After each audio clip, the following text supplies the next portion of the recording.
Welcome to Equilibrium Echoes, the podcast where we delve into the transformative power of your inner world on your relationships. I'm your host, Alyssa Decker. Join me as we unlock the secrets of emotional equilibrium and dig deep into the tools and insights needed to foster healthier, more fulfilling relationships in ways that feel safe and authentic. Hey there, friends. Alyssa here.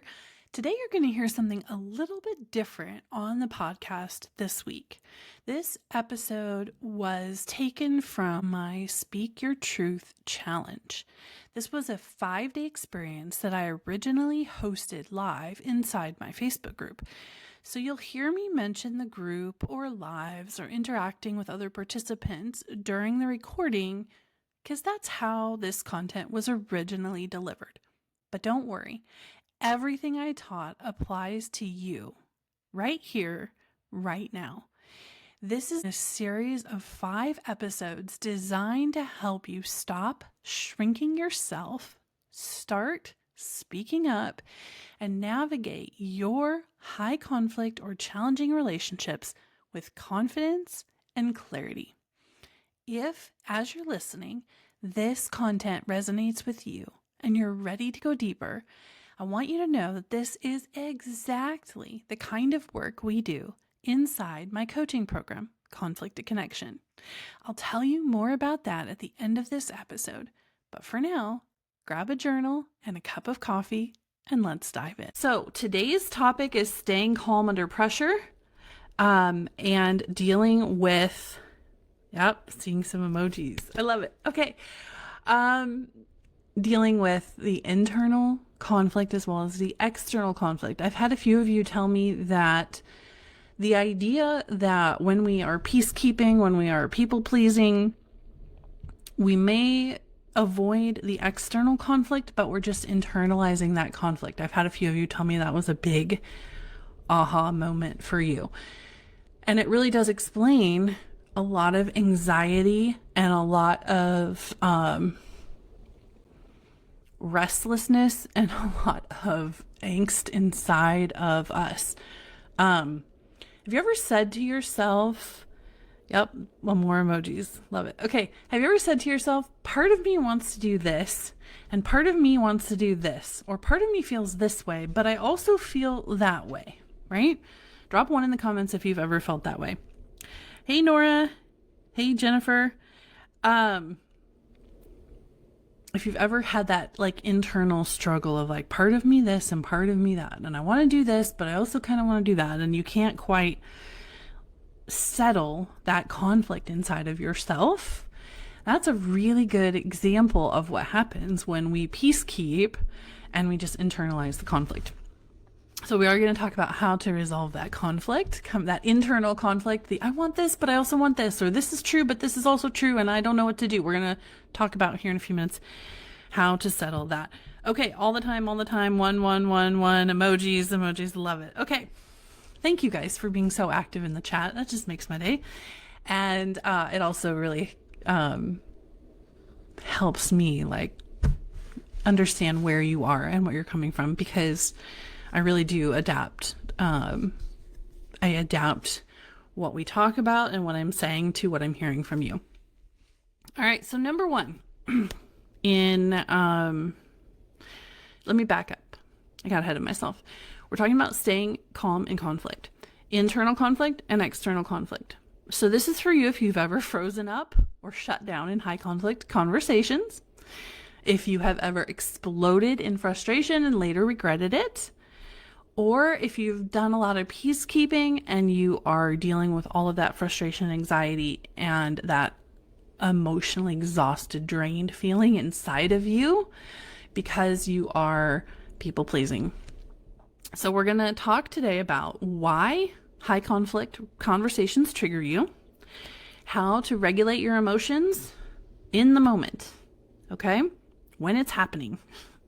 Emotional regulation is a big topic. There is a lot of information out there. There's a lot of strategy. Some of it's short-term, some of it's long-term. We cannot possibly cover it all today, but what I'm going to do is give you a few strategies to use right there in the moment when it's happening. Okay, and I'm going to give you some scripts and some strategies for responding instead of reacting. The difference between responding and reacting, of course, is that reacting comes from an emotional trigger, comes from a place of overwhelm or whatever. We don't often think that through logically. And we later go, oh, that wasn't really what I wanted to say, or that didn't accurately reflect how I feel, or I wish I hadn't responded that way. But when we are responding instead of reacting, we're choosing, right? Choice. There we go. There we are again with the choice. All right. So point number 1, why does conflict feel so emotionally overwhelming? All the time. Yes. Well, we've all exploded and felt awful later, I think. Pretty sure everyone here can relate to that. Or not said anything and felt awful later. All right, so let's talk for a second about our nervous systems and these conversations. What's happening? So when we are faced with something like criticism or manipulation or defensiveness or the silent treatment, or I'm so proud of you all, by the way, how you're starting to recognize these patterns and identify them in your relationships. That's kind of the first step to what we're talking about today. But when we're in these situations, our brain is interpreting those behaviors and those responses as a threat. Okay. Now, the reason I point this out is because sometimes we think, well, he's just angry, or she's saying things she doesn't mean, but I'm not physically in danger. Okay. And we use that rationale to sort of convince ourselves that we shouldn't feel as bad as we do, or that we shouldn't feel threatened in the way that we do. And what I want you to understand is that your body, your nervous system, does not know the difference. It does not perceive any difference between someone standing in front of you with a weapon, physically threatening your safety, and someone who is critical, hostile, manipulative, defensive, whatever the strategy that your person likes to use. Okay? Your nervous system interprets both of those things as threats and responds very similarly to each of those things. Okay? Drop 2 in the comments if you hadn't fully realized that before and you just went, oh, that's interesting. Okay. So these things, because they're perceived as threats, they trigger fight or flight or fawn or freeze responses. So we used to talk a lot just about fight or flight. So we're all kind of familiar with what those look like. But there's also fawn and freeze. And many of us in this group, I can say with certainty because I've heard it from you this week, fall into one of those things. But all of those things make it really hard to respond and instead put us in the situation where we are reacting. So here's an example. If you bring up an issue and they immediately start twisting your words or escalating the conversation or putting you on the defensive, your nervous system gets activated. Threat, threat, threat, threat, threat. The same way if someone was standing in front of you with a weapon and actually threatening your physical safety, and it triggers this fight, flight, fawn or freeze response. And at that point, you have lost some of your ability to think rationally and to choose your next response.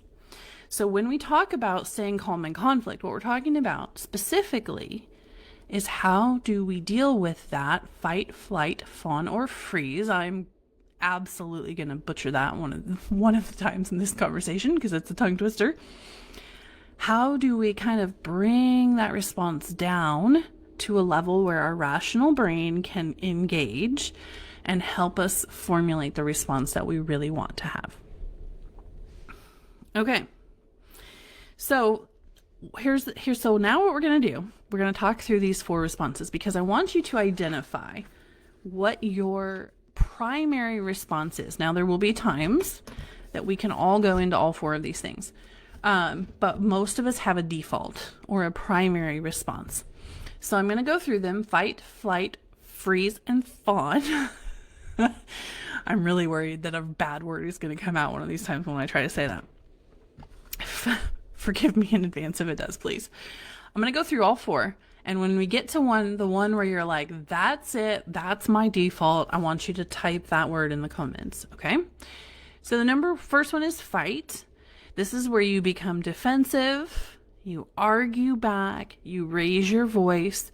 Your automatic instinct when you start to get triggered is to push back, is to prove your point, it's to win the conversation, okay? You might even have thoughts like, if I don't speak up here, he wins, and that is unacceptable. Or she wins, that is unacceptable. And this could happen when someone says something like, you always make this all about you, right? Or you're so needy, or whatever. And you have the response of, that's not true, and I can't believe you're twisting this around again, and let me just tell you how it really is. Okay? That's fight. Drop fight in the comments if that's your primary response. Flight. Flight is where you avoid, you shut down, and you retreat. Okay, it's a little bit different from freeze. Freeze is next, so if you're not sure, just hold your response for a sec. Flight is where you have this immediate, almost involuntary reaction in yourself to run away, to close the door, to slam a door in their face, to just do anything you can to get out of that room and out of that conversation. Okay, you're just like every fiber of your being wants to exit stage left or the nearest possible exit. You don't really care. Okay, so here's what this could look like. You might change the subject. You might actually walk away. You might avoid having the conversation altogether. You might say things like, forget it, never mind, forget it. And then you just avoid them the rest of the day because you're afraid they'll bring it back up. Okay, that's a flight. So drop flight in the comments if that's you. Here's freeze. Freeze is where you feel panicked, you feel overwhelmed, and you really struggle to know what to say. Freeze response is often where your mind goes completely blank, and you might even be thinking to yourself, I know I practiced a response to this. I know I have a script. I know I wrote down exactly what I was going to say in this situation, and why can't I think of it? Okay? This is the response where you will frantically replay conversations, and you'll think of all the things you wish you had said but didn't. And oftentimes we berate ourselves because we knew what we wanted to say, and then when it happened, we didn't say it.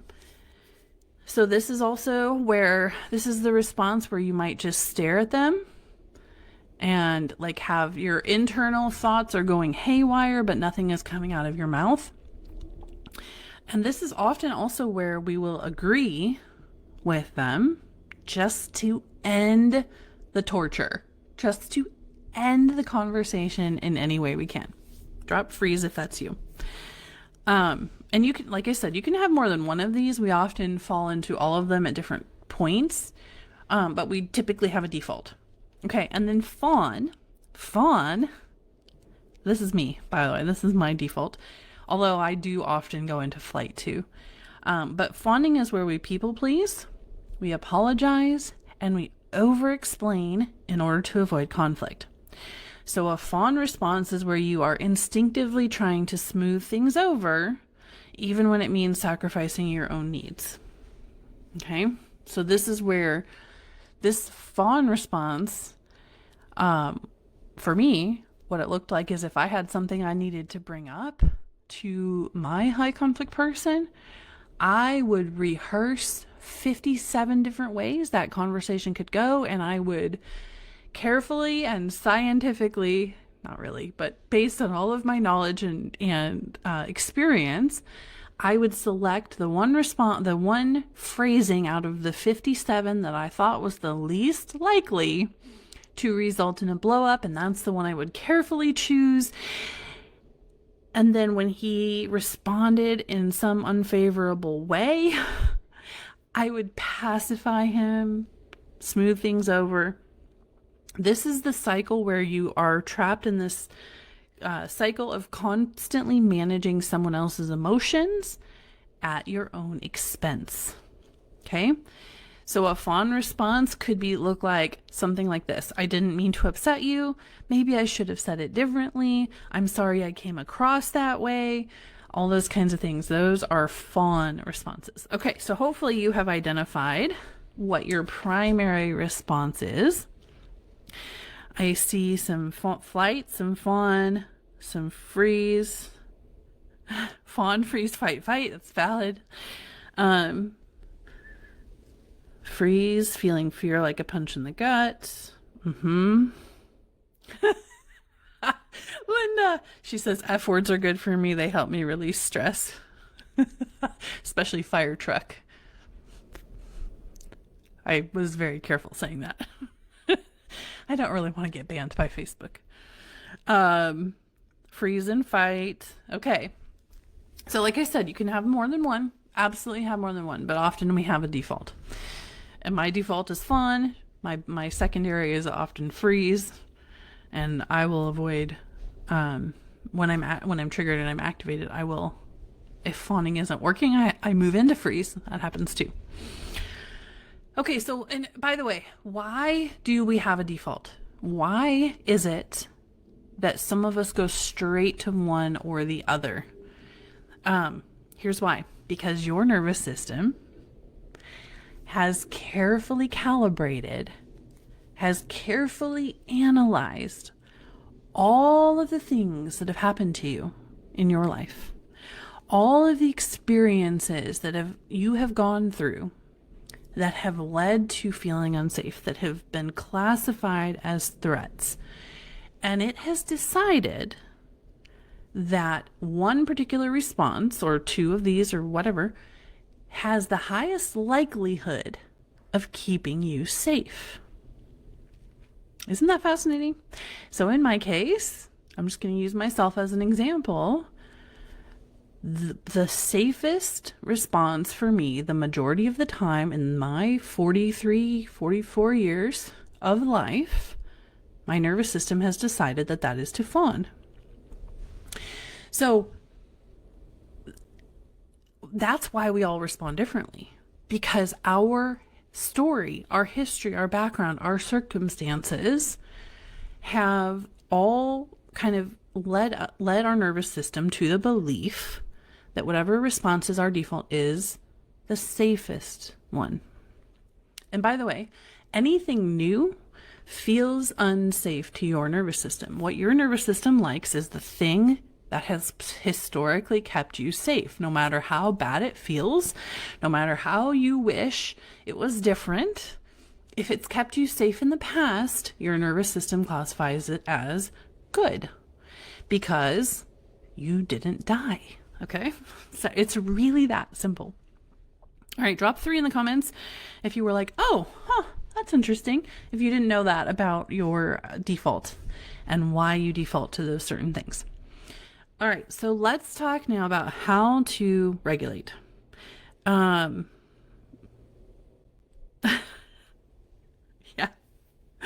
Oh, you guys, I love these comments. Okay, keep talking. All right, so how do we regulate?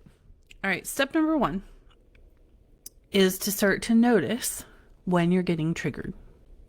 Okay, so if you don't know how to recognize when you are triggered, here's how you figure it out.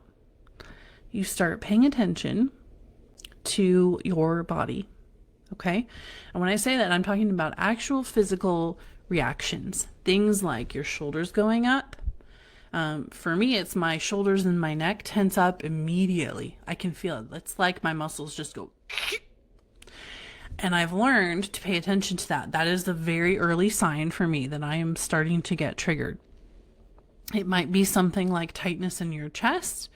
You might clench your jaw. You might actually make fists with your hands.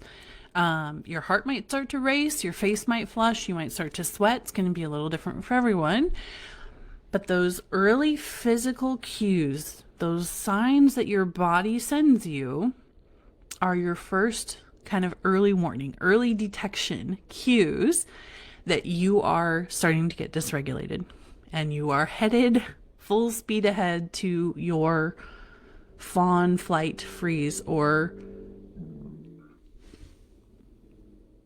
fight response. I knew I was going to mess that up.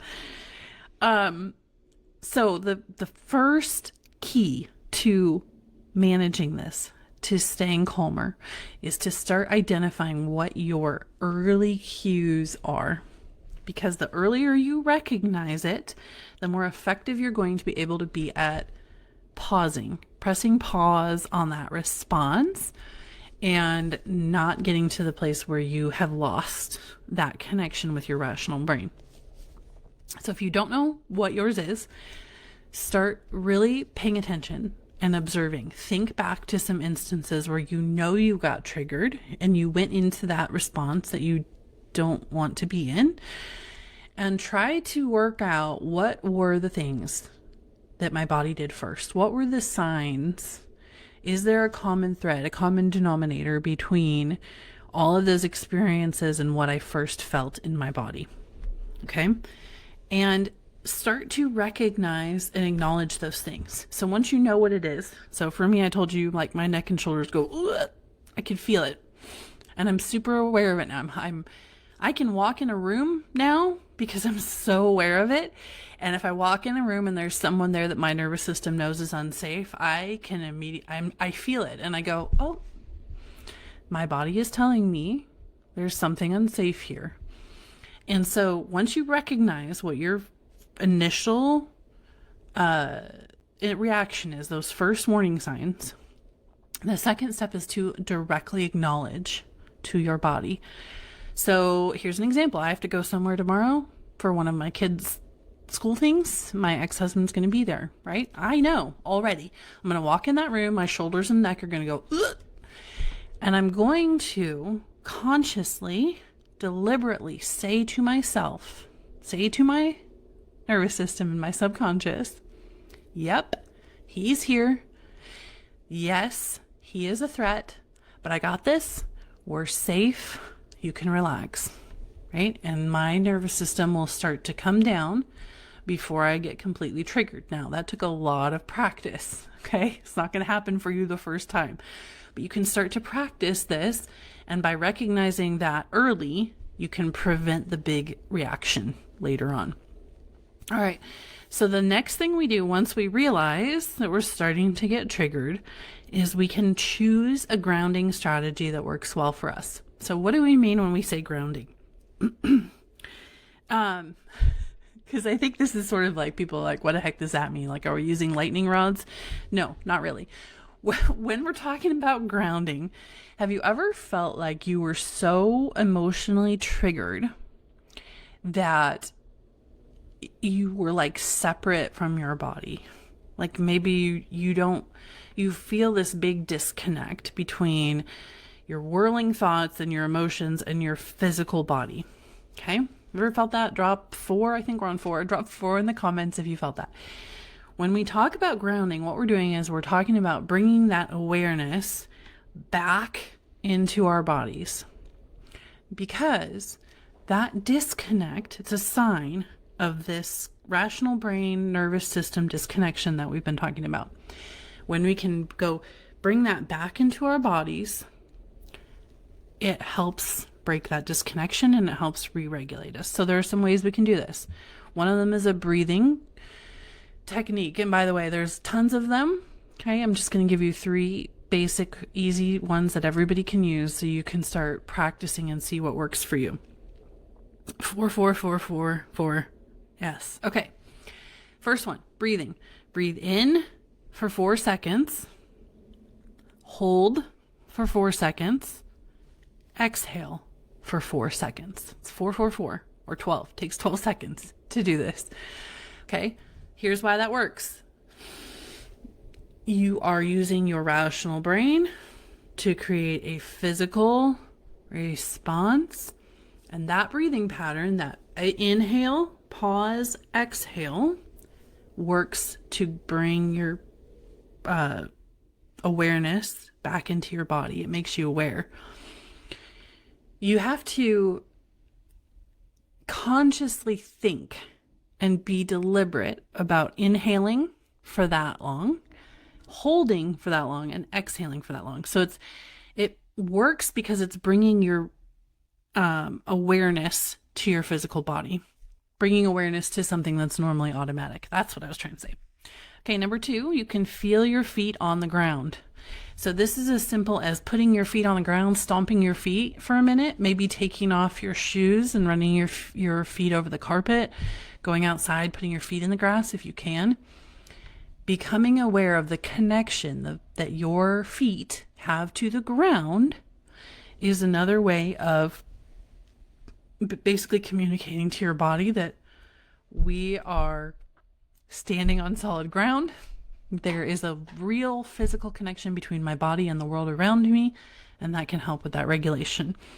And number 3, you can repeat a calming phrase. So something that works for you. For me, it's, I've got this. I've got this. I'm safe. I've got this. I'm safe. Another one, I am in control of my response. I get to choose my own responses. You can practice when you feel those initial signs of dysregulation, working through a phrase, finding a phrase that really sits right with you and helps you calm yourself down. Okay. So number 1, we're going to notice when we're getting triggered. Number 2, we're going to use a grounding strategy. And number 3, we're going to choose a boundaried response, like we talked about yesterday, instead of reacting. So instead of over defending ourselves, we can say, I do not need to prove myself. Instead of explaining, we can say, I've already shared my thoughts on this. Asked and answered, right?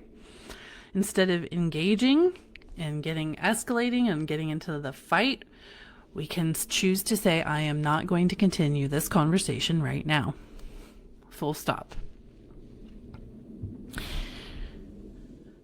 Okay. Yes, stomp your feet. You might get some interesting reactions when you do that. It's kind of funny to see what people do and what they say. But it is very effective. All right, so before we get into the homework, I want to cover one more thing. And that is the internal conflicts. So when there is not someone standing in front of you, doing some kind of threatening behavior, right? When we have taken that conflict and we have internalized it, how do we start to calm those big reactions and those looping thoughts and that anxiety that creates in us? Okay, first of all, number 1, we have to identify the issue. Okay, so here's what I mean by that.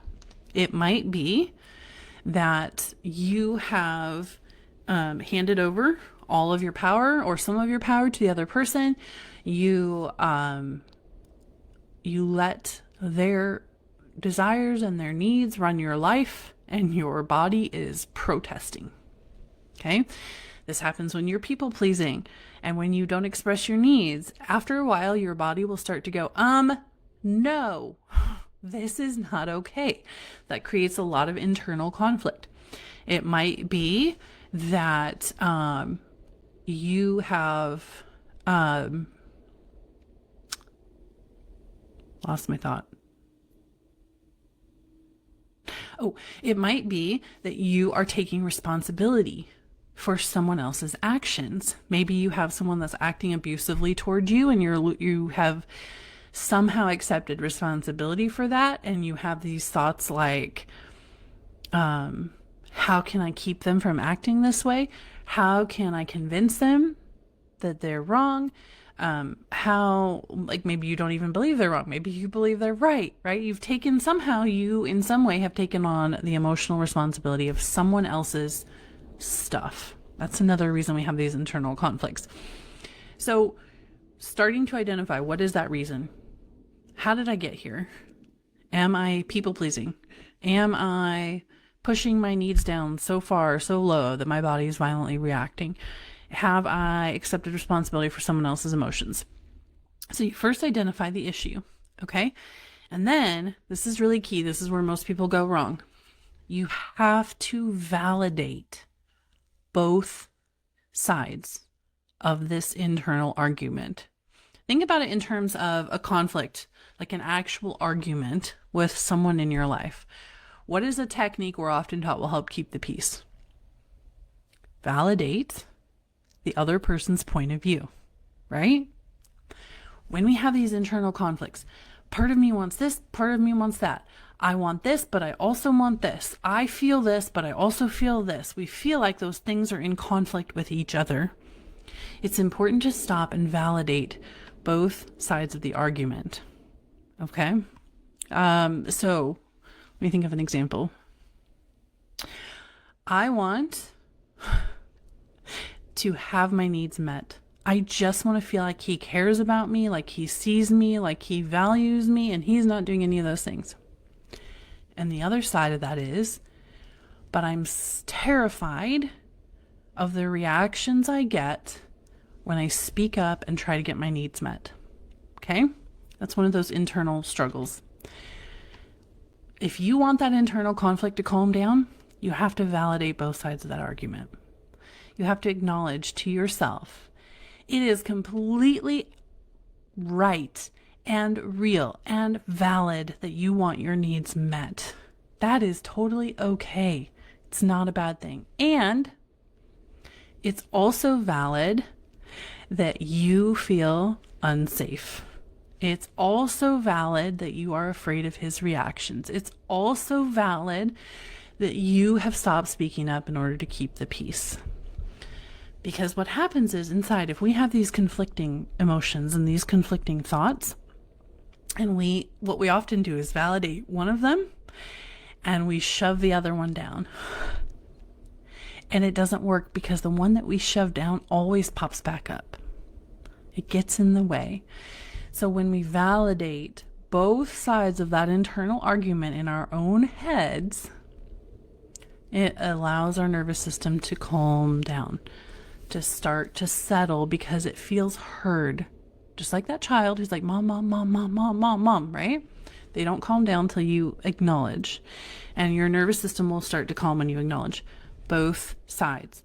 Okay, drop 6. I think we're on 6. 6 in the comments if that makes sense.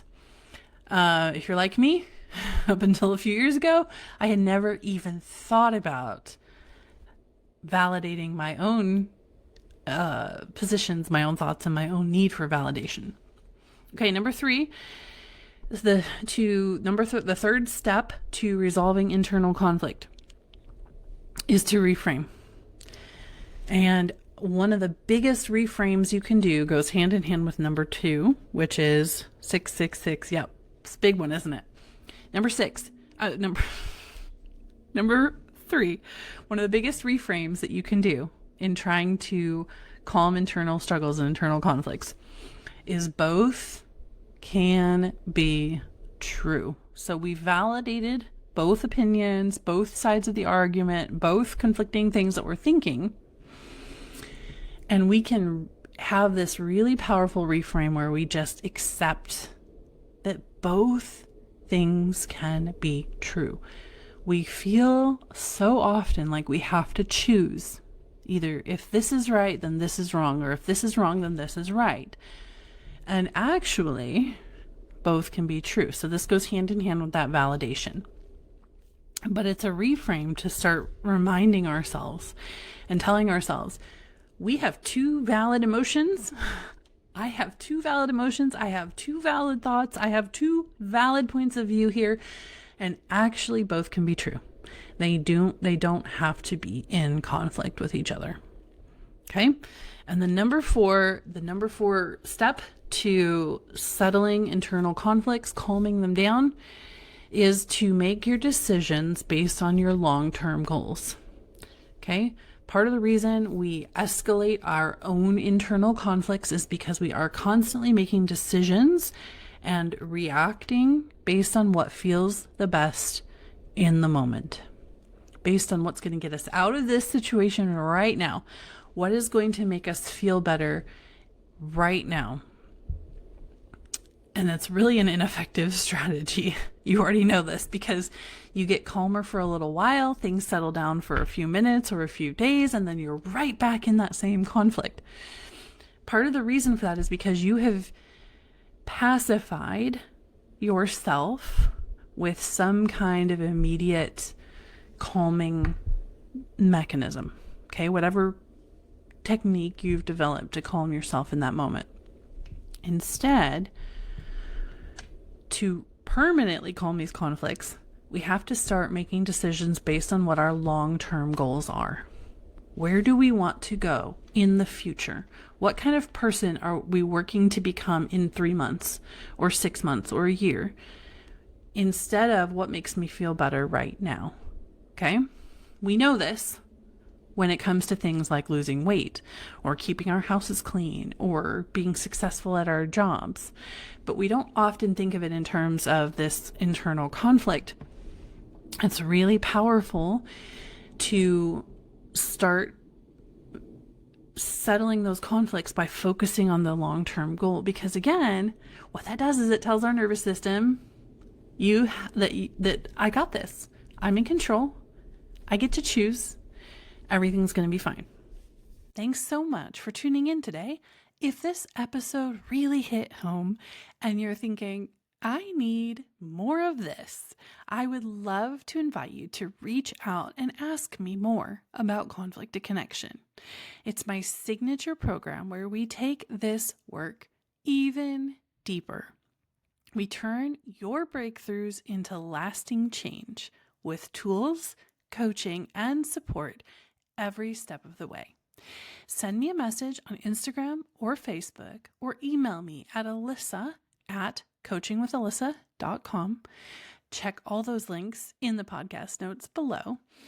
And I'd be honored to hear from you and walk with you on this journey. I'll see you soon in the next episode of Equilibrium Echoes.